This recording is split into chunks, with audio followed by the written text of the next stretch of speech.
Peace and salutations, beautiful people. I hope that you're well. I am not gonna lie to you. Life is trying its hand as a MMA fighter in my direction right now. I'm riding a lot of waves because your boy is in the end of having COVID. COVID has hit my house, and I'm thankfully towards the end of it. But a lot of wrenches being thrown into my family's life right now. Automobile woes, everything you can imagine. But I am still alive and kicking. I am deeply blessed and counting all those blessings, including this one. I'm getting to interview a dear, dear friend of mine. Um, and as we jump into things, as a friendly reminder, The Paper Plane is a podcast created and hosted by myself, Colin Masashi Rohahio Ehara, where I interview people I am blessed and honored to share community with, asking them about a book or books that have had a transformative impact on their lives. And in a society where literacy rates are steadily declining, our attention spans and critical consciousness are under attack, and a growing number of podcasts hosted by cishet men consciously and unconsciously champion expressions of masculinity that come at the expense of women, femmes, and LGBTQIA Two-Spirit Plus, especially BIPOC folks. This space imperfectly aims to operate as a counter narrative to those funny ass things. The Paper Plane is a space that intends to highlight the dire importance of relationships, community, dialogue, perpetual learning. Honest expression is art. Art is honest expression. Freedom for literacy and literacy for freedom. It speaks the planes of existence attached to the act of reading, but also as a metaphor for the flights we take as we sit in what Ta-Nehisi Coates calls a one-way interface as readers and how these journeys shape us. Today, we're joined by my dear sister, comrade, and peer mentor of over a decade, Liza Gesuden. She, her, Sia. Liza and I met at San Francisco State University as graduate student teaching assistants for Dr. Jeff Duncan-Andrade and his Raza 580 educational equity course. We became fast friends and quickly also fell in platonic love with each other's partners, Virak and Em. We formed a powerful friendship quartet that, despite a global pandemic and a move from the Bay to Long Beach, continues to grow and stand the test of time. This connection now also includes our children and their wonderful bonds to one another. Liza and I taught together at Richmond Cal Prep 6 through 12 and organized together with People's Education Movement Bay Area for many years prior to their move back to SoCal. It is safe to say I miss Liza and her powerful family every single day. Liza Gesuden has been an educator for over 20 years, teaching ethnic studies, English, and social studies in schools across the Bay Area and Los Angeles. She is currently a leadership and ethnic studies teacher at Jefferson Middle School in Long Beach, California, where she advises the gardening club to bring young people closer to the land. She has worked within and beyond the Filipinx community as a community and cultural organizer via Filipino Educational Partnership San Francisco, the Free Minds, Free People Conference, and other organizations. She is a certified Breathe for Change yoga instructor and teaches trauma-informed, accessible movement classes to diverse communities. She also makes up one half of Ginataang Gang, a Pinay duo dedicated to gardening and growing in Long Beach, California. And it is with that that I am so, so very happy and excited to welcome my dear, amazing, brilliant sister, Liza. Liza, welcome to the Paper Plane. Thank you so much for being here today. How are you doing? I'm doing well, tired after a day with middle schoolers all day and then, Woo! you know, running around, rushing Pani to her swim lesson, then coming here and, you know, you know how the day goes. So Lordy, lordy, lordy. happy to be here. I'm so, so thankful for your time and your energy because, I know we both know very well the educator parent life is many. Not But not for the not for not the for the faint of faint of heart, not at all. Well, I'm so excited to talk about these books that you chose. And as we kind of jump in here, Liza has chosen an incredible novel that she actually put me on 2 years ago that has since become one of my favorite novels of all time. And also an incredible, would you call it a cookbook? It almost feels like too simple to call it just a cookbook. Yeah, it's like a collection of Mm. essays about food and cooking and all things in between. Thank you so much for that.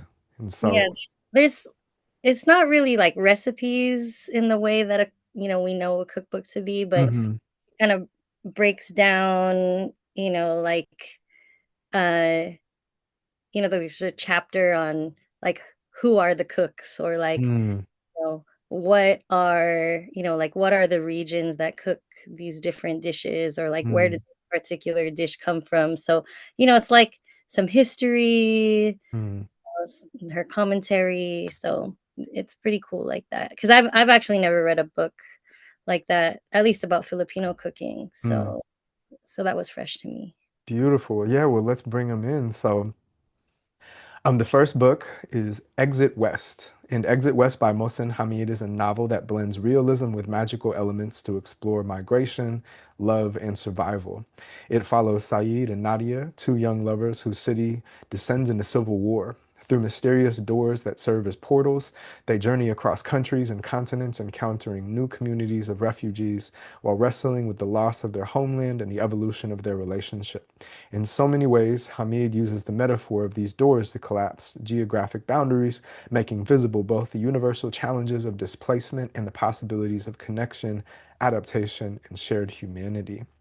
The second book is Tikim, and Tikim, Essays on Philippine Food and Culture, is a collection of essays by cultural critic Doreen G. Fernandez that examines Filipino food as a window into identity, history, and creativity. Rather than presenting fixed recipes, Fernandez highlights Filipino cuisine as a process of constant adaptation, shaped by indigenous traditions, colonial legacies, and diasporic influences.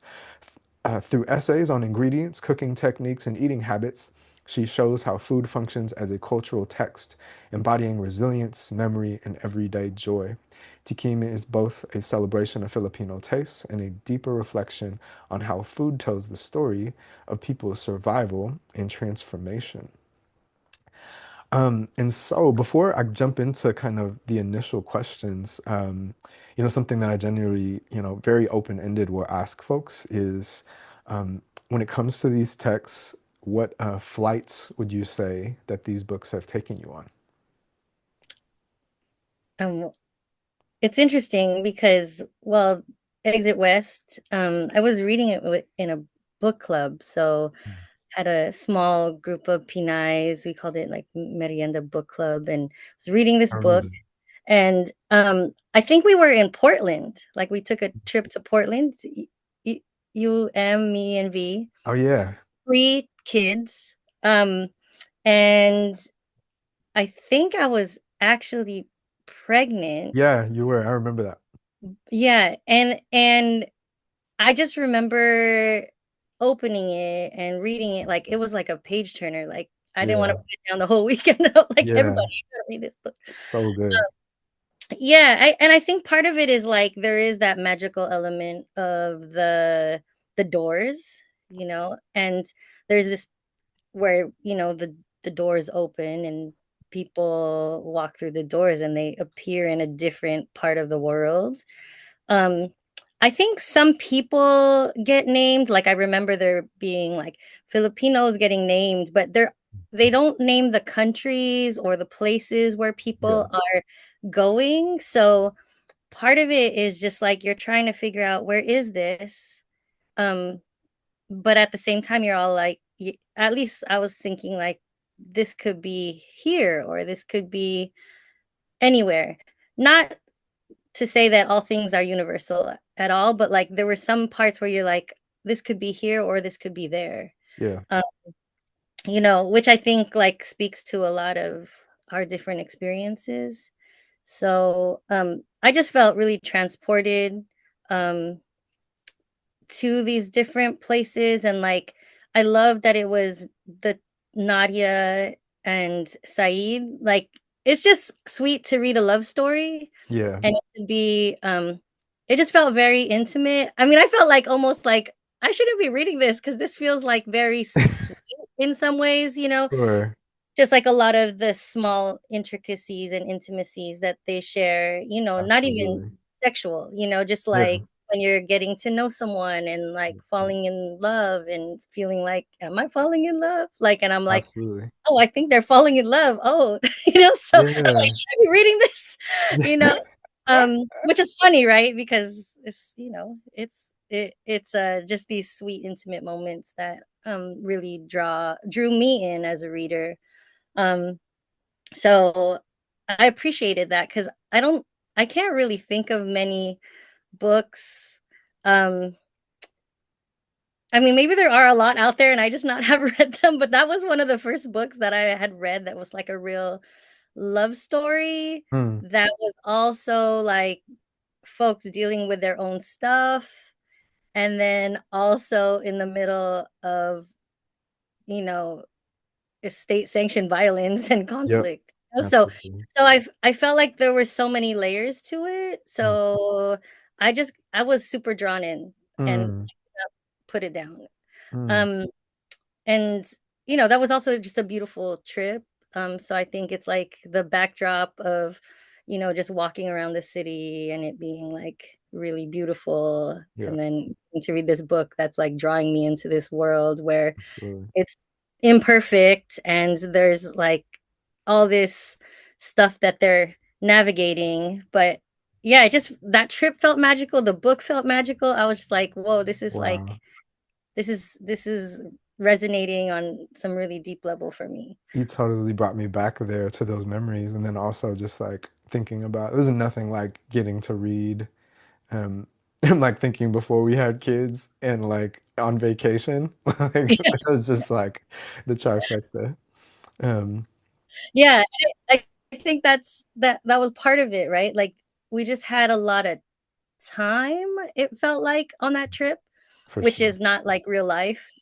Yeah. Um, and then also just feeling like that book, there were these moments of time is really slow between Saeed. And so there and Layla, it's like really slow, but then at the same time, it's the backdrop of all uh everything that's happening very quickly, Yeah. with the war. Mm, So, which I think is like true of time that we live in now for a lot of hmm. people, and even for us who are not maybe you know, directly in a conflict. I mean, that's we could talk about that more, but you know what I mean? It's like time is weird like that, right? Where you're like you still have these like interactions and intimacies with the people that you love in your house, um while there's stuff happening right outside the door. Yeah. Yeah. Mm. Beautifully, beautifully said. And I was thinking about, even just as you were saying that, I was thinking about that time in Portland as like it was like a portal in itself. Um, well, and so in these themes, Exit West imagines migration through magical doors and portals, collapsing borders into intimate human stories. And so, as a Filipina American, Pinay, social justice educator, and community organizer, how do you see this metaphor speaking to real struggles of displacement, belonging, and solidarity in today's world? So first I gotta say, Colin, these are really good questions, like really good questions. Y'all should just see all these questions that Colin has laid out. Like I'm like, "Whoa, this is good. We could spend hours talking about this." But when I was looking at the question, I just wanted to first just say that I really appreciate you, um, really naming displacement, um, as I guess instead of you say migration, but I think sometimes like Yeah. migration, it becomes this like kind of benign term. Yeah. It's like I immigrate, and that's the story that myself and a lot of us we grew up on or we were taught, right? Is Hmm. that like, our parents moved here to find a better life. It's just migration. We just moved, It's just like, Yeah. oh, we just moved. Whereas like if we frame it as displacement, as you did here, and just with the question, it's like, no, what was pushing, was pushing folks out, Yeah. where they were. And I think generationally, where a lot of where that comes from is the, Japanese American incarceration is like a lot of why I think about that particular term.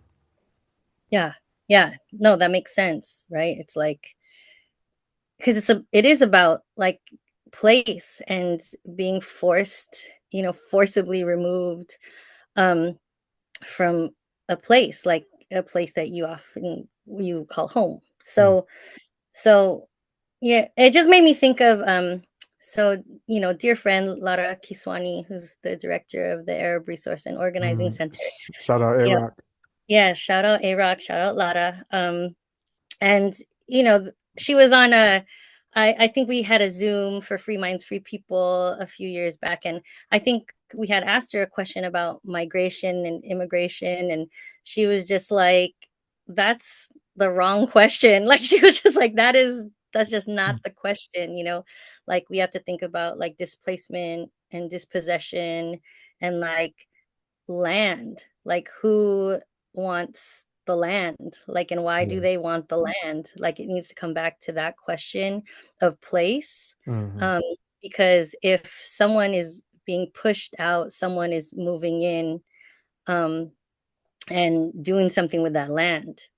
um and the other piece, so Reem Asil, who has Reem's the bakery and restaurant, she came to Long Beach to talk about her book Arabia. And she also pointed to the land, like it's like, who is, just watch who's taking care of the land, when they're both talking about Palestine. Hmm. Um, and so, I think about that when I think about my mom's story, and how it was like thinking about, oh, how did she get here? Mm. Um, I know I'm like kind of taking it backwards. I'm like not quite No, no, answering this the is question, great. but I'm getting there. I'm getting there. Yeah, Um, no, take your time. yeah, because you know, like I never used to think about my mom being displaced, from the Philippines. But Mm. as I like talked to her, it's just like, oh, she immigrated here, but um, she was born in Osami City, which is in the southern part of the Philippines, but our ancestral home is in Batangas, and she'll always say she's from Batangas, Yeah. but she never lived there because Mm. my family, my grandparents and other aunts and uncles, they moved to the south, um, the southern part of Philippines, because um, in when Japan invaded Luzon, so they moved during the war. Mm. So then my mom was born years later, a few years later. So like it's just like thinking my mom was even displaced from ancestral homeland, Yeah. home in the Philippines. And then when she moved here, um, like there was ideas of what the Philippines and what was in the United States, but um, she was my grandma had her come to the US to help my aunt who was struggling here in the US. Mm. So like there's all this, movement, Yeah. but it's like family moving and being displaced because of economic reasons, Yeah. and like folks struggling. My aunt was struggling here, so then my mom gets pushed here, and so I think just it gets me thinking about, you know, when we think of migration, it's really about displacement. Mm. It's really about land. And the crazy thing that I think about here when you say like belonging, like my mom, she hasn't been back to the Philippines um since, you know, I don't know, like 30 years, It's been a Wow. long time. Yeah. Yeah. So, she's been here a really long time. So and I ask her if she wants to go back, and she's just like, it's such a different place than you know, what it was for her when she was a kid. So she doesn't even know like how she would feel about going back. But I mean, all that to say, like, I feel there's people are being displaced all the time. Yeah. Even here in Long Beach, just housing is expensive, and you Mm, Bay Area, right? Like mm-hmm, mm-hmm. folks are moving further and further inland. Um, you know, I think so. I teach in Long Beach Unified, and like folks are talking about enrollment being low. Um, and a lot of it is because housing is just not affordable. Yeah. And if folks are here, they're living in apartments, right? Folks are living multifamily Yep. um, in spaces just to stay here. Yep. Uh, yeah. So, you know, um, I think of just being an educator, and, it's like here I have young people whose families are like struggling to stay in place, you know? Mm, yep. And at the same time, right now with everything happening with ICE and like all the raids and attacks, like a lot of that has been happening here in Southern California, and Yeah. particularly um, like Long Beach, Paramount. So, one of the biggest raids was out here, like at a Home Depot that was about a mile away from here. And, so like even folks that are here, right? Especially like immigrant, migrant communities, folks feeling like they, even though they have been here, like don't belong here. Mm, Um, and it's a trip, right? Because I teach at middle school, and um, one of the big, topics is belonging. hmm. And, it just feels, sometimes like double speak, right? Because Yeah. we're 1000%. like, we want, and we do, like, we want young people to feel like they belong at school, yet outside of school, and perhaps maybe even in the schoolhouse with, depending on like who's in the space with them, like what their teacher is like, or, it's like, are they being made to feel like they belong there if Mm, like outside mhm, of school and even within the space, um, they might be interacting with, um, folks that feel like they don't, mm, yeah.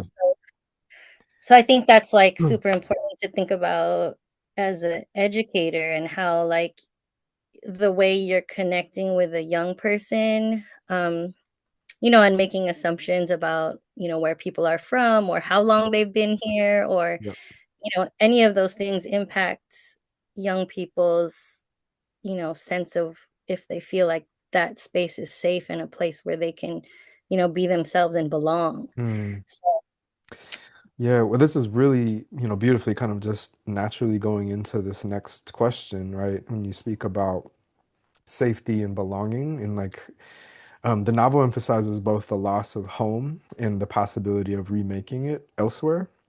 And I'm wondering, how does this potentially resonate with your own experience of building community across borders, whether in classrooms, activist spaces, yoga studios, the Bay, LA, or in any other space? yeah, thank you for the question.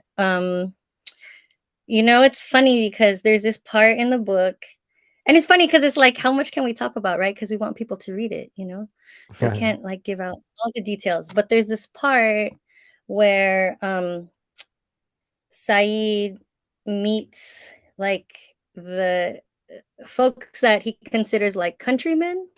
Do you remember this part, Colin? Yeah. So like he, he meets some folks that are,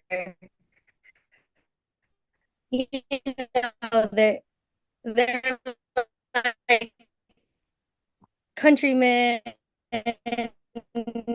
He calls them, and like they live together in this like like sleep separately. They have, and you know she yeah Nadia is like, she's like, why would I want to go live there? Like, what? I don't want to live there. And Mm, he's like, why not? Like, they're our countrymen, you know? And then, yeah, she was like, it's just us. We get to be together, you know, like, we should just be together. mm, And then there's this part, right, where she like, I think they're lying together and she goes to like kiss him. And then he's like, the way it's worded is something about how like he can't even seem to reach back, right? Like, yeah, and that's kind of where you see their relationship start to fray a I little bit. totally remember that moment. Um, yeah, that's such a good, it's such a good part of Uh, the book. I mean, it's so good. But really, there is this part where he thought that Nadia would be like, yeah, let's do it. Let's live with them because we're in this. They're like us. mm, And she's like, I don't, I don't know them, and I don't. Why do you think that, right? yeah, So, and I think that's like, I think it's important, right, to connect with folks that um we feel like, might look like us and, might share, some of these like, important cultural, you know, uh I'm like cultural ways, it's like be it food or be it, like different traditions and such. But I think what Nadia is getting at is like you're that's not enough mm, sometimes. Like yeah, that's not enough. yep, And and yeah, like especially if it's like purely nationalism, right? Or like yeah. I'm Filipino, you're Filipino. It's like it's more complicated than that, like I love me some Filipinos. I love Filipinos, but it is like there's it goes deeper than that, Hmm. and so and sometimes it's I think there's that phrase, right? Like not all skin folk are kinfolk, I think Yeah, yeah. that we've heard that, and I think that's true. Like, there's just a lot of different experiences that we've had, and so um yeah, it's not a given, Hmm. and I think because when you learn that, I think more when you're like you're like the minority uh within a group of like a group of folks of color, and then you're like meeting other folks of color within that group of folks of color, and you're like Yeah, there's there's more things, there's other things we might, share and connect yeah, on. Um, and so I think like it's, there's a lot of push towards like representational politics and like rooting for folks that look like us. And it just falls short, right? So, mm, mm, so I think, yeah, I think it's important we build community with folks who are like us. Um, it along those lines, yes, we can, but there's also just like, yeah, I think shared purpose, yeah, right? Like we're we're connected through our um struggles for liberation, yep, like defining what that might look like. And I really, I don't know, maybe I even romanticized some of our organizing that we did with people's education movement, but we had different backgrounds and like hmm, different experiences growing up and as educators. yep, Um, even like our styles of organizing were all quite different. And I remember the first meeting when Cam, shout out to Cam, what brought up, us, man? yeah, brought us together, and we're like, okay, there's People's LA, they're organizing, we want to organize in the Bay, like, what are we gonna do? And folks were like, I don't know any of y'all yet. Let's Yeah, I like totally remember that moment. everyone's like looking at each other like, who are you? I don't know you. Like, Hmm. Cam brought us together, but like, let's get to know each other first, and like, let's Hmm. start slow, and like, let's build together. Like, do I trust you? Yeah. Like, and I think that that experience really taught me a lot about building community. Same. Like, it's like not automatic, you Yeah. know, and like there's real struggle involved in it, and really it is like, um are we willing to work together, towards like what we see and imagine as like a liberated future, Yeah. like that experience with people's ed really like taught me that, because I was like, okay, what are we gonna do? Like, what are we gonna do? Like, checklist, like, Yeah. how are we gonna Uh, show up? Folks are just like, nah, let's yeah. Oh man. steps back. It was And so formative. yeah, yeah. And I think part of it was like a lot of us were still pretty young, and like, I think when you have the energy, you're like, yeah, let's just be out there, you Yeah. know? Yep. And before being like, but what are we even about? Like, what is this group about? Like, what are we doing? So, that's one piece. I think I've learned. And then the other thing, the yoga is really, it's new for me Mm. in terms of teaching. Like, I've been practicing yoga for a while, but like, to have the it's just like honor and privilege to teach yoga, which is also like not from a Filipino tradition, it's like Mm. comes from India. Um, and then to get to teach it in this space, Kubo, which is really, I bring it up a lot because I feel like I'm there all the time. But we have it, Yeah. there's It's a great community space. space. Yeah, it's community space in Long Beach. Shout out to Kubo. Um, which, it's funny.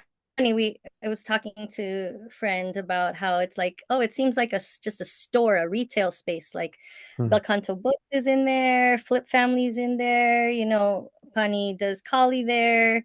And then on Wednesday nights I teach this restorative yoga class. And Mm. um what's been really beautiful about that space is that it's seemingly for Filipinos, it has like a big old Filipino flag on the outside and a Mm. Bahay Kubo, but really like it's a space for folks. There's a lot of folks of color that come through, especially to this class that I've been teaching, because I feel like this is maybe one of the first places where you can come and practice yoga and you're not surrounded by white bodies. Hmm.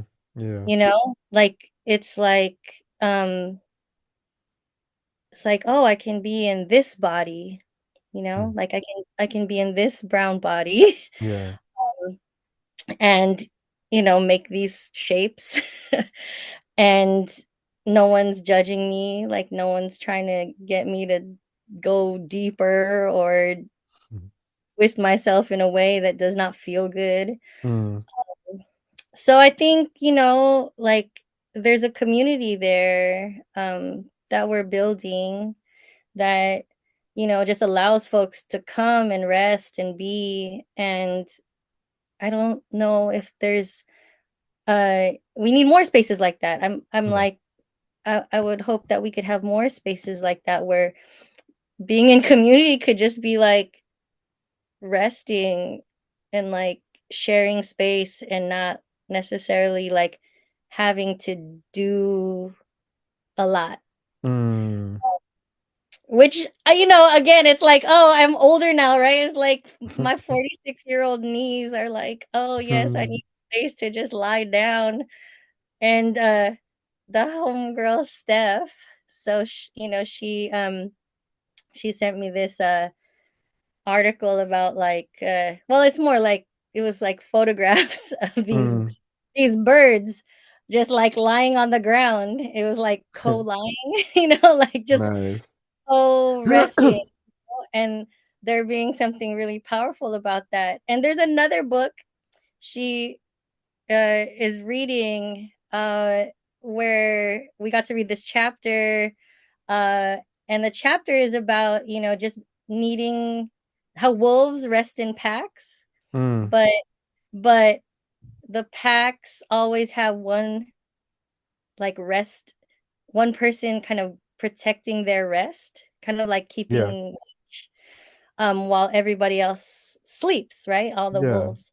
Um and yeah, I just feel like really privileged because I feel like I get to be that wolf. I get to Yeah. Oh, that's so, I watching love out that. for, the community resting. Like, I just get really juiced when I'm just like, here are all these educators and organizers and artists and, like, just beautiful people Yeah. doing really amazing work in the world. And I get to see them just lie down. They have their Hmm. feet up on the wall, like Yeah. resting, so yeah, I think that, you know, sometimes building community doesn't always look like doing things, you know? I Like, does love that it. make sense? I mean, Totally. No, no, no. I es love it. That especially it's just like in our wiser and older years, like, it can be slow, and, mhm. like when you came to visit us in Long Beach, it was just, like, nice to be able to, like, share stories and space and break bread and, like, Yeah, you know, um, that is just, like, super nourishing to me, uh, absolutely. and yeah, I'm thankful that we get to do that not as often as we used to when we were in proximity, right? When we lived really close to each other, but just that those spaces and that kind of community can still exist across, like, time and across space, you know? Absolutely. Yeah. So, That's yeah. such a beautiful image, not only of like and this is shout out to the master pedagogue Steph Caryaga. Um that image of the wolves and then in my mind, you painting the picture of like you getting to be the wolf that like, kind of guards so folks can rest and like, regenerate. That's so like so beautiful. Um and I'm like thinking about um also like how dope it is that, like as pedagogues, we live such this like life of the mind and we're just like constantly thinking. And so Mhm. to like to for you to also be teaching, folks to be in their bodies, and to not just kind of have the hamster wheel, kind of spinning in our heads, but to like actively take a break from that and be in like folks help like support folks be in their bodies is like a really dope kind of contradiction that makes me think about balance, yin yang, that kind of Yeah. thing, and wholeness. And Yeah. also just like, community love. And, Hamid, you know, this book is, there's so much about love in this book, right? But Hamid portrays love as both like fragile and also like strong and resilient in times of upheaval, Mm. and chaos, right? And so I'm wondering, how do you see love as a mother, partner, community member, organizer, healer, functioning as a survival tool for those navigating instability, and displacement, migration, all of the other things that we've been discussing? Yeah. Oh, that's such a good question. Oh, I just love love too. So this is just like, I love Hmm. I love this question. Samesies. Because I just, well, one, like, growing up, like, my mom didn't really ever say I love you that much, like, very rarely. But, like, she showed it, Yeah. like, she provided, and, like, she was present as much as she could, given that she had to work a lot. Mm, But there's e- these memories that I have with my mom, like, um because my mom been through a lot, like, with, just in terms of her relationships and, like, having to navigate, like, domestic violence and, like, all of these different lots of forms of violence, yeah. and she she was real, I was thinking about it. I was like, she really showed up for me when I was heartbroken. I actually have this really funny mug that she gave me, and it said like, I'd rather fall in chocolate than fall in love. And I Nice, mama. really funny. It's really funny, but I kept it, because I was like, one day Pani's gonna experience, she's gonna experience heartbreak, and I'm gonna have this mug to give her. Mm, But I say all that to be like, you know, when we're broken, like, or when we're feeling broken, um, love is like who shows up, or who sits by you, or who sits alongside you. real talk. Yeah, like, and it's not even words, or it can be, but I think just like who will stay with you um in these moments of brokenness and like grief. And um our family's experienced a lot of grief in the past few years, and Yeah. Yep. like the ways that community, really like chosen fam, like y'all have showed up for us has been really profound. It's like, Likewise. because yeah, yeah, I mean, in grief you just don't know what to do. Like, you're Yeah. kind of, you know frozen in time, and like it feels like the ground beneath you is unsteady. And so, when folks are like, they see you and they can like pick up for you, in some ways, like whether that be like, um sometimes it's financial, sometimes it's like, let me do this thing for you. Like, I know you're not in a headspace to write this thing you need to write. Like, let me help you with that. Like, let me feed you, Mhm. just like things you forget to do that are very simple, Yep. uh, like sustain yourself through food, like folks are showing up. So, I think love, just like all these songs about like love will get you through, Mm, like it's like it really will. Like that is really what will, like, it's like everything could be shattering. But it really is love, and that constant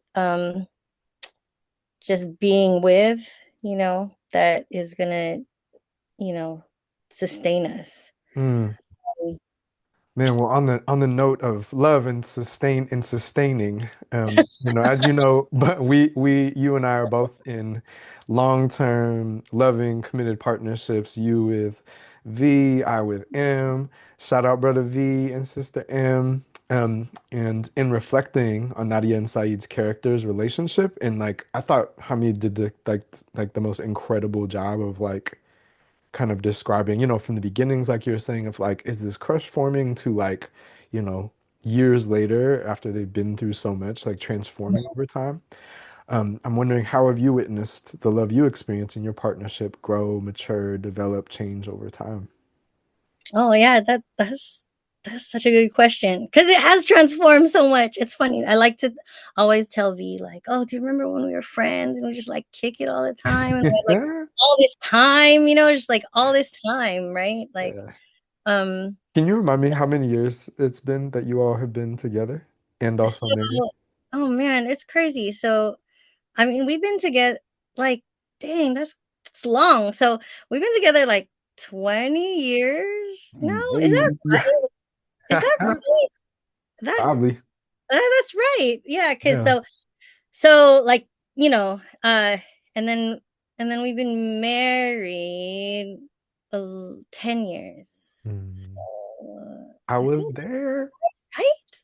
Yeah, I'm like, it's that's wild to me, that's just like, that's a long time to be with somebody. Mhm. Especially because I don't come from that, right? Like, I don't really have Mm. models for like my parents divorced when I was young, and like, the yeah, I just don't really have people in my life who've been together that long. So I'm like, wow, we're doing a good job, V. Yeah, well done, y'all. High five.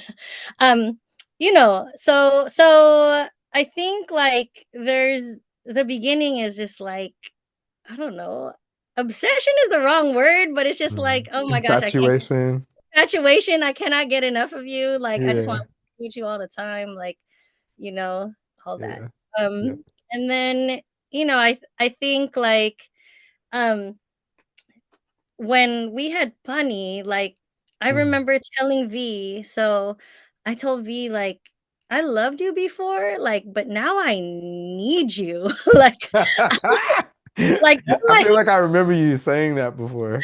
yeah, like I was like like you and me are team Pani, and like I shout out to all the single mamas, single Mm, papas, like hmm out there, because and I was raised by single mama, so like mm, I know, and called my mom and I was like, I don't know how you do this by yourself. yeah, This is really hard, yeah, um, and so like I told V like, yeah, we're like, I need you, like we got to do this together. Like this is, yeah. you know, That's um, dope.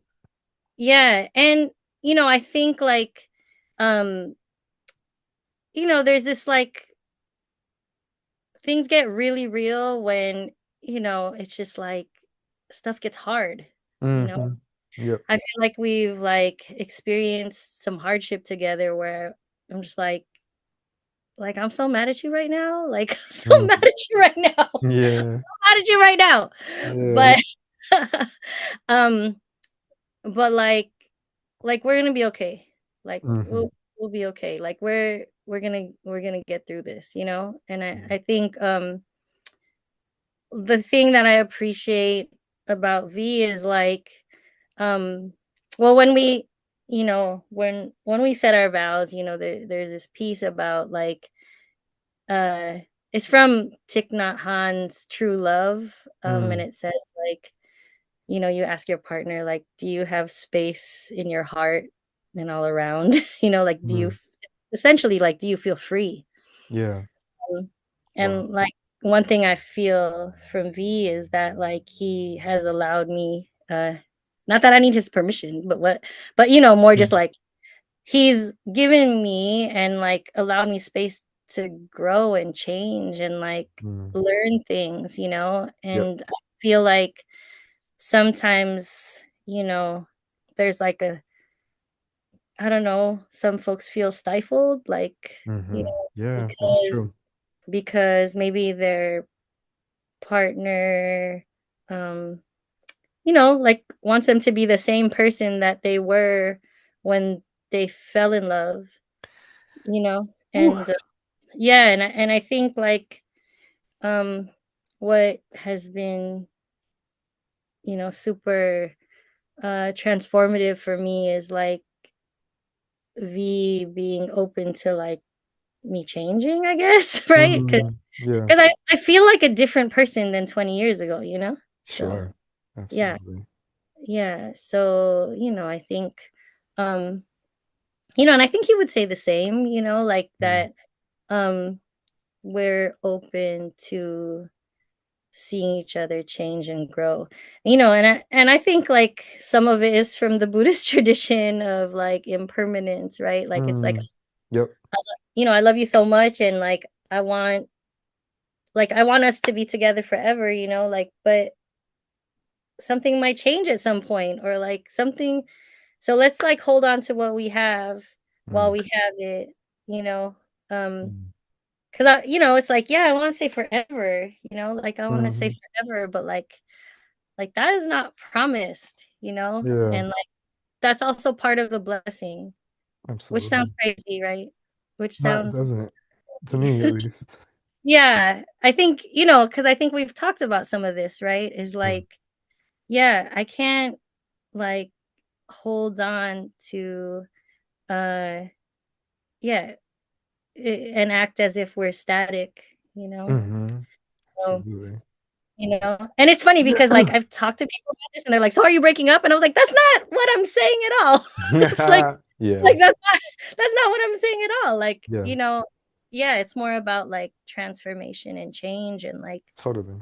yeah, just knowing that like the people that we were are not the people that we are. Like there is a piece of us, right? But yeah, we're changing. And I feel a lot of that happens when, you know, like Pani is like a portal, like I'm a portal for her to come into Mm, this world. yep. Wow. Like seeing the world through her eyes and like learning from her and getting to like kind of reparent my inner child, and Yeah, like 100%. is like helping me to transform. Mm, And yeah, just like a lot of pain and loneliness and um just grief from my own childhood. Like yep. I get to like kind of work through by being her parent. Mm, It's really profound. And like I talked to V about that, just like, like, oh, something happened with Pani and like it brought this up for me, wow. and I didn't even know that like that bothered me, Yeah. Yeah. So Ooh, it's wild, this so much so. yeah. I mean, you're making me think of a few things, like on a Buddhistic, kind of tip, this idea of like reincarnation, right? Mm, And just like, not only like, in kind of like as like, partnerships, but also individually, it's like each person is like, different versions of us over time die and then we're reborn, right? And mhm, like, and it's like these like kind of endless cycles of that. And then you talking about like literally giving birth, right, to your beautiful Pani and the ways that that kind of like has helped you revisit like yourself as a child. And I'm mhm, like, and the last thing was like so many people that I love that are like middle aged are like having what I like to call midlife awakenings, not crises uh, necessarily, but like just like all yeah, of these kind of revisiting of, getting in touch with their inner child, getting in touch with like, mhm, maybe things in the past that were difficult, if not felt impossible to look at, and like, mustering the courage to do that right now and experiencing a lot of just like growth that I'm noticing in so many people that I care about at this period of time. Um, and the portals, right, that we walk through as we do all those things. And in that vein, if you could place one door, create a portal, from the novel in the world today, where would it open, and who would you want to walk through that door? I was like, Colin, this question is so hard. It is so It is. hard. But It's okay. well, no, it's good because I'm just gonna be selfish and I'm gonna let myself walk through the door. Okay. So, okay, but it's funny because like in studying the yoga, um, some folks have like talked to me about and shared with me, and I did a little bit of study too, and I'm like, oh, I need to read more about this. But um, there was an empire, the Srivijaya Empire, Hmm. um, and because I have this part of me that's like, why am I so drawn to the yoga? I mean, yes, it makes me feel good, and like it's like a beautiful embodiment. And like there is also, you know, there's just a lot of the principles like and the limbs of yoga that just like resonate. I Hmm. just it just feels like this is deep. Hmm. Um, And so, so there's back to the Srivijayan Empire. So it expanded like all the way to the southern part of Philippines. Hmm. And a friend of mine was like, like if you go to a place like Bali or like, some places in Malaysia and Indonesia, you kind of feel like what the Philippines may have been like if not colonized by Spain. And Wow. I was like really? Yeah. Like imagine if um Hinduism, Buddhism, like, other um, belief systems, right? Hmm. Philosophies um were not, you know, squelched by uh colonialism, Spanish colonialism. Like It'd be and like I'm just Filipino Wakanda. I'm I'm saying, like, I wonder, and I Yeah. think, and when I was I taught this chair yoga just session at the Festival of Philippine Arts and Culture at FPAC a few weeks ago, and I brought that up, and I was like, yeah, sometimes, like, people are like, why you're Filipino teaching yoga? What is this? And I was like, I like to imagine, like, I Mm, like to imagine, like, what it would have been like, mm, like, what would the Philippines be like? And again, like, the Philippines is 7,000 more islands, so, mm. like, Yep. it could even just be a part of it. So so yeah, I'd like to allow myself to walk through that Mm, door. that's Um beautiful. yeah, to Mm, see that, and feel that. Yeah, mm. because I don't know, like, I really don't know what Yeah. that would look like. So, if we can even, I think our friend Candice Valenzuela, Mm, another amazing pedagogue, healer, she once said about her class, she had a class of young women at Castlemont, um, and she said, you just kind of experience these, like, pockets of freedom, mm. the I day feel is like I really, remember her saying that. yeah, like it's hard most of the time, Yeah. but, Oh like, my God. just sometimes in these educational spaces, we get, like, a little sliver, a little moment of Hmm. freedom. We feel it. It's Mm, palpable. absolutely. And and I feel like maybe walking through that door for me might be that, a little piece of that. Mm. Well, this is a beautiful segue, in speaking about, thinking about like Filipino indigeneity and also, general like the impacts of colonialism. But we're gonna switch over to talking about Tikim, the second book that you chose by Doreen G. Fernandez. And Fernandez writes that Filipino food is less about fixed recipes and more about processes of adaptation. I'm wondering, how does that framing reflect your own practice as a cook, herbalist, cultural worker, teacher, parent, anything? Yeah. Well, I think it goes back to community. Mm, Because it's funny, I was thinking about, like, cooking. I feel like it's a real art, you know, like, that I feel like I've learned in community, and yeah, like, it is really that. It is like adaptation, um, and the food that I'm just thinking, the food we eat at home,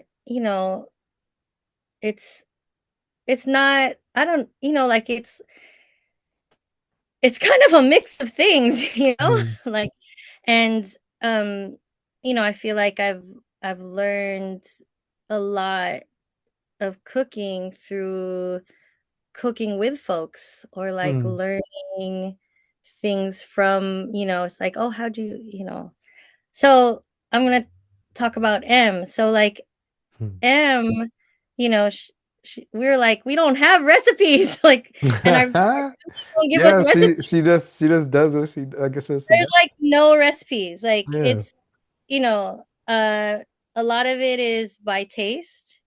Um, Hmm. and everybody has their own way, and so you, like, do things to taste. And yeah, that's what makes it art, you Mm, know? Um, but yeah, M, I cooked with M several times, lots of times, and, like, just a little bit of that, little bit of this, mm, You know, mm, I have a very fond memory of, like, when, Pani was just born, and, like, M came over and, like, cooked all this food for me, and I was mm, like, "Let me help," and she's like, "No, just chill, just like, yeah. And then she like filled our fridge, Yeah, and like, yeah, that's love. absolutely. Yeah, totally. But the other thing I was thinking about too, when it's like survival, um, so I used to like. Do you remember when you used to carry like hot sauce in your backpack? You Of know, course. Yes, absolutely.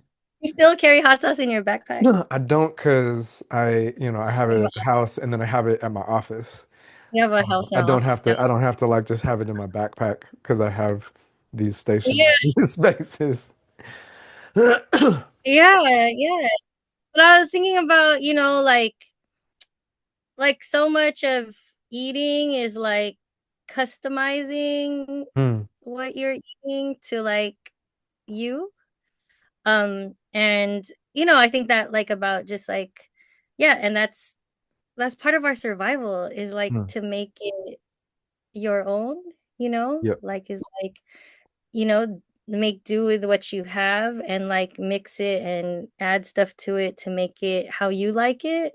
Mm. Um, yeah. So there's this we started this cookbook club down here. Oh, Um nice. in flat. Yeah, it's cool.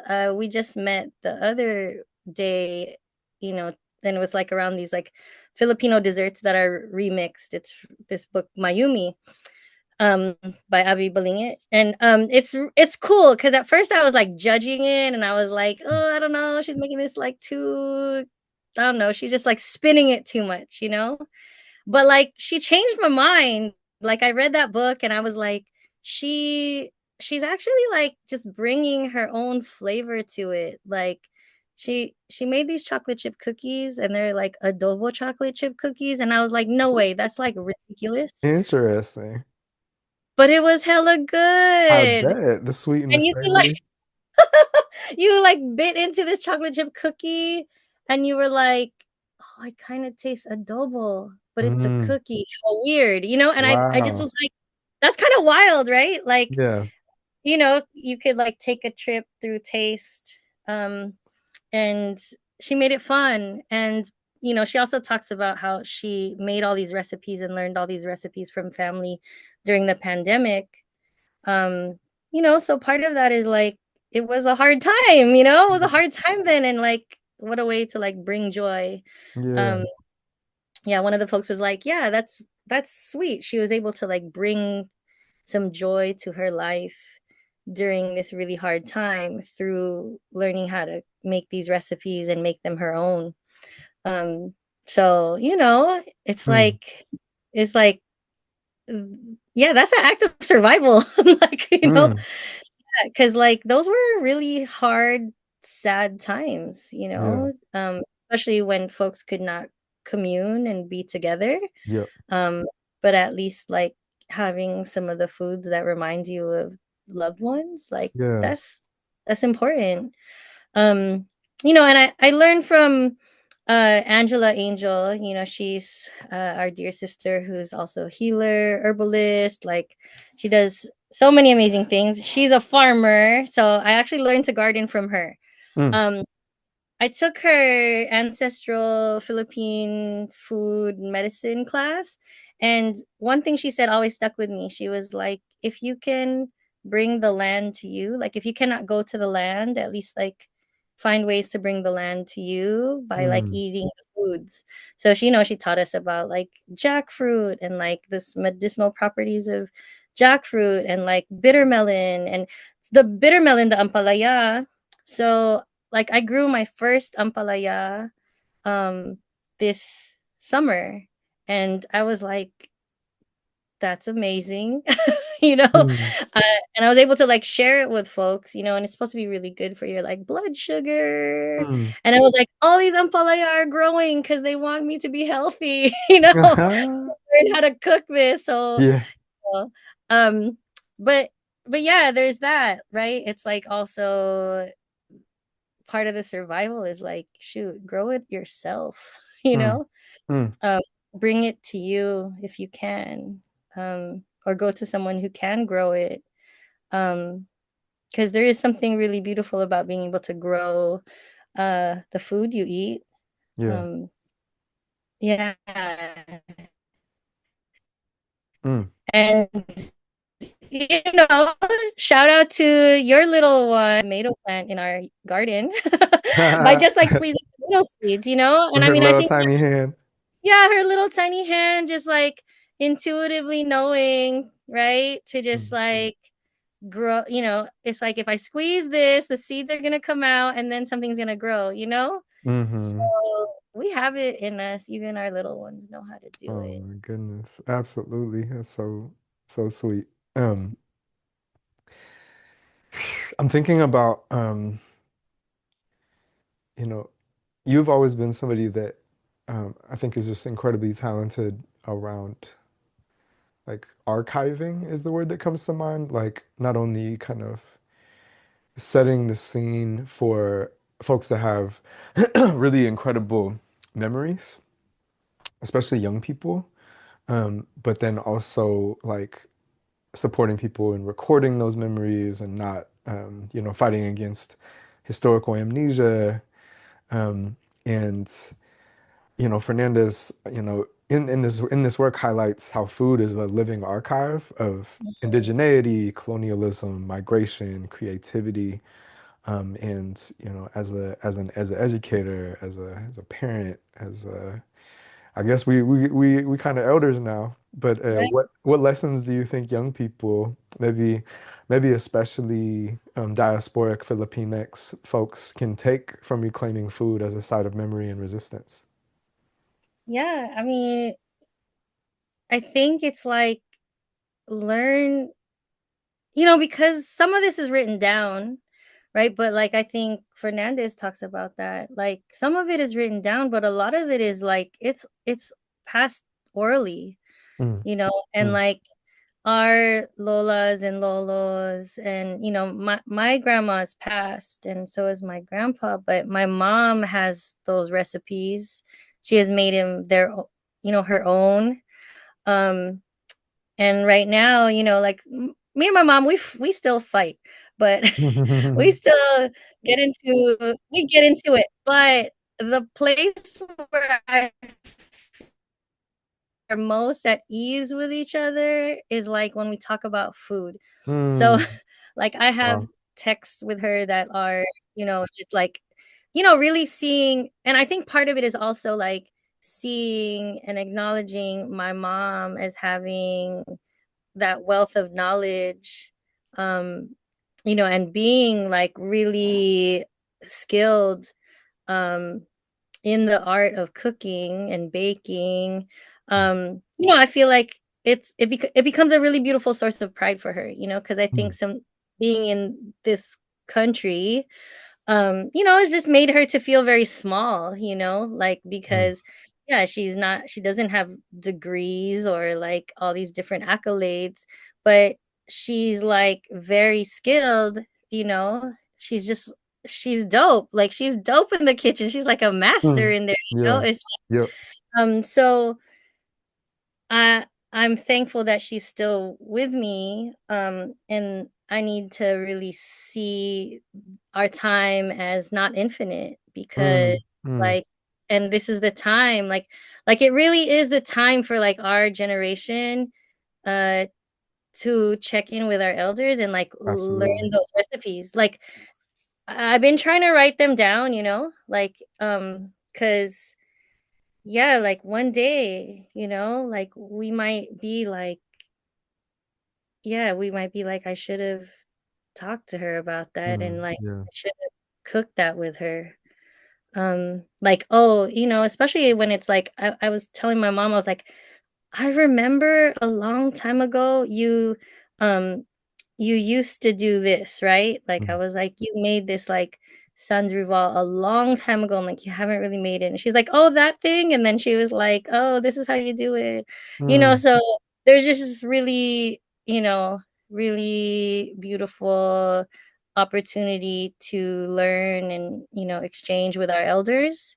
Yeah. Um, yeah, and they might not have any of they won't tell you any details like teaspoon this, teaspoon that. Like they don't have any of those measurements, but like you can learn the process, and then as you're learning the process, you make it your own, but like you have mostly what they have shared with you. um One thing I have from my grandma is like her rolling pin. And Mm, like my mom, I just watched her because she would like make the dough for empanada, and I would just watch her do it, and then I kind of figured out the measurements, so it's kind of like, I don't know, reverse engineering in some ways. mm, um but just like watching her enough to kind of figure out yeah. some of the um Mm. yeah, and I want to be able to like pass that on.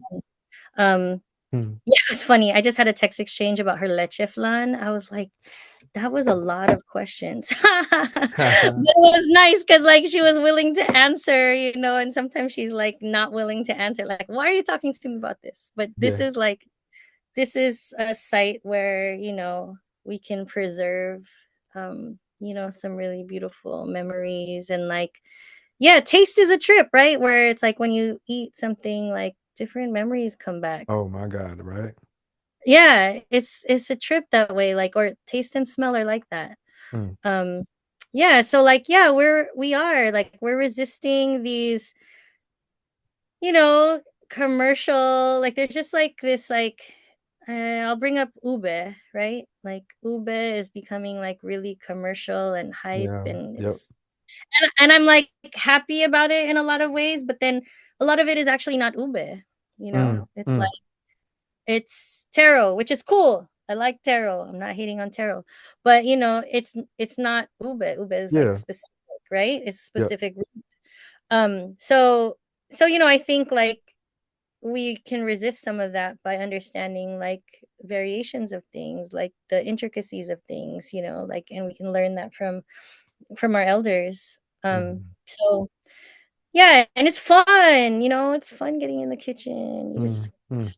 kind of get to play, experiment a little bit. So, I I hope that um because I'm also talking to V about it, because he's Khmer, and like I want Bonnie to also eat Khmer food.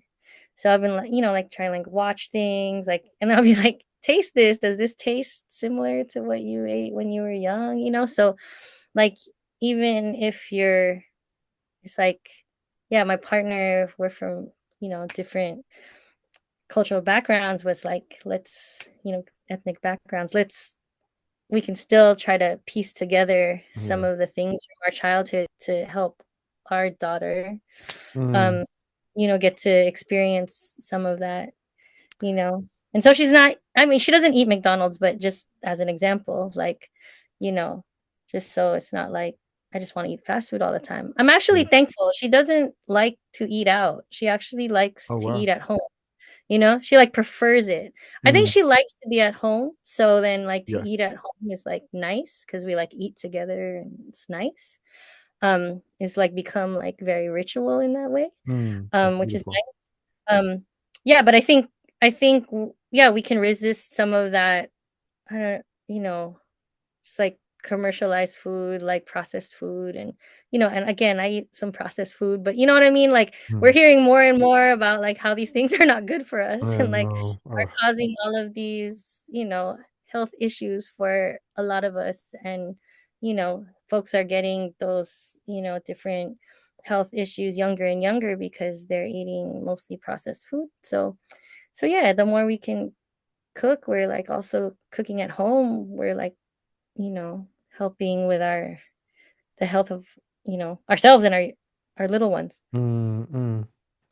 Man, that's beautiful. When in themes of, this beautiful home you've created for Pani, and Pani, being in so many ways this bridge between, your cultures as a mixed heritage, mixed ethnic person. Um, but Gloria Anzaldúa and Sherry Moraga would remind Pani, never let that bridge be your back. But as we bridge these two texts, both Exit West and Tikim ask us to think about what sustains people in times of transition, whether through movement or through food. And I'm wondering, how do you see storytelling, nourishment, and community care intersecting as tools of survival, healing, and or transformation? So yeah, I mean all of that. I'm like all of those are tools for those things, Yeah. um, like I was like, that's the answer, you know. That is the answer. No, really, like that's the medicine, Mm. right? Like storytelling, like we need to sit with each other. We need to sit with each other and like remember. Hmm. And like part of that is also like um yeah, I feel like that's part of how the elders stay healthy, is Totally, like totally agree. they sat together and like, you know, shared stories and the yeah, it's like our folks are dope. They knew these things. Like you sit together, you tell stories, you eat together, Hmm. like you check in on each other, like all of those things together. That's how we're going to survive. And like that's how we're going to heal, It's like we're if being together, like there's medicine in that. So yeah, I feel like I'm like, yeah, that's the answer. We know each other too well. No, I was like, Colin, that's it, you know? That's so funny.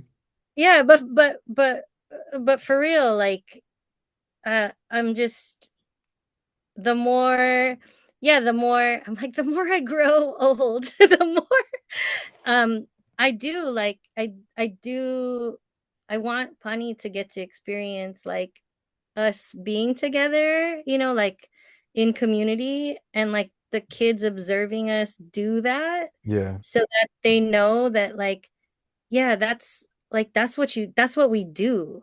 yeah. You know what I mean? Dude, it It's was, like oh, go ahead.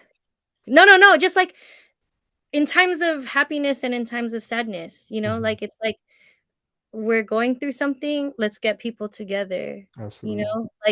like something happens big in the world, let's get together, Yeah, like yeah, let's not isolate ourselves. yeah. And it doesn't have to be like all formal, like Hmm. we can just be sitting together in the living room, sharing food and then story, so Hmm. um and I think, I think she gets that now. She, like she gets that like, oh, are, who's coming over? Like who are we gonna be with? Yeah. You know? Yeah, and your house has been the house that gathers folks. You have been a major gathering place and space, home for so many people. Um, so thank you for that. I know when we were in the Bay, like, yeah, y'all were home to us. Oh man. Well, Em and I were just talking about how repeatedly we talk about um how amazing it was this summer going to Long Beach and hanging with y'all and just like how much we miss y'all. Um, Yeah, we miss y'all too. yeah. Well, because of time, I'm gonna begin closing out, and so I have these last two things for you that I essentially ask every single guest on the Poddington. And the first is, what is a song, a musical artist, and or an album that you would pair with these books and why? So I feel like I'm late to hearing about her, but I think you pronounce her name Wafia. Do you know this artist? I don't know. So I think I'm like, I want to look her up.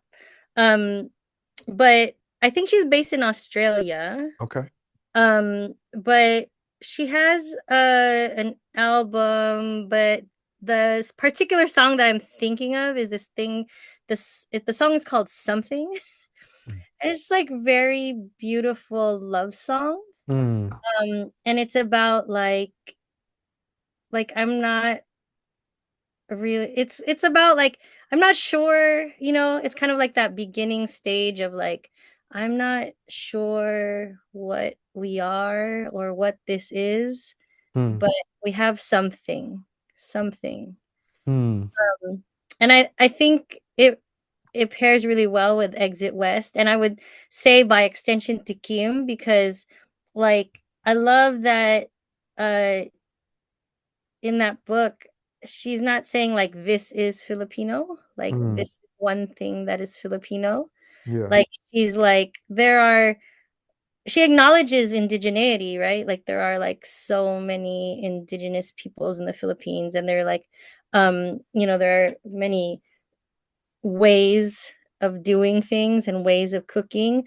Um, but it all brings you back to the land, you know. Hmm. It'll all bring you back to the land. Yeah. Um, so I think that's the thing is like don't try to define us as like this or that. It is something. Um, yeah. We Bonnie wants to say hi. Can she say hi to you? No, you want to say hi? No. Hey, Pani. To me. Yeah. Okay. But yeah, that's a beautiful song. Something. He's right there. Okay. Hey, Pani Pines. Uh, Um, yeah. Wafi, I'm gonna remember that. And Yeah. then, so this is the very last piece, but if you wouldn't mind, could you please complete the following sentence? People should read Exit West and Tikim because dot dot dot. Because I'm pausing because you'll be taken somewhere else. Ooh, Yeah. I love that. I love Yeah. They're both so good and they're so different, like so different. So Yeah. I think it's gonna be really dope to read them. Um, Takim was written in the 90s, I think. Oh So wow, I didn't know that. so it's old, but I mean we're old. But it's There you go. yeah, it's it resonates. Especially because, it's like, what is this? Hmm. This cannot be fully defined, but here let me describe it to you in many ways, Yeah. you know? And then with Exit West, you're like, what is this? Like, what is this relationship? Yeah. And where are we going? Yeah. Mm, you know? Yeah. mm. Man, well, Liza, thank you so, so much for your time, Thank your you. energy for being a guest today. This has been wonderful. Um, and to all of the listeners out there, appreciate you so, so much for joining us this time around. And we hope that you enjoyed the flight. Peace. Peace.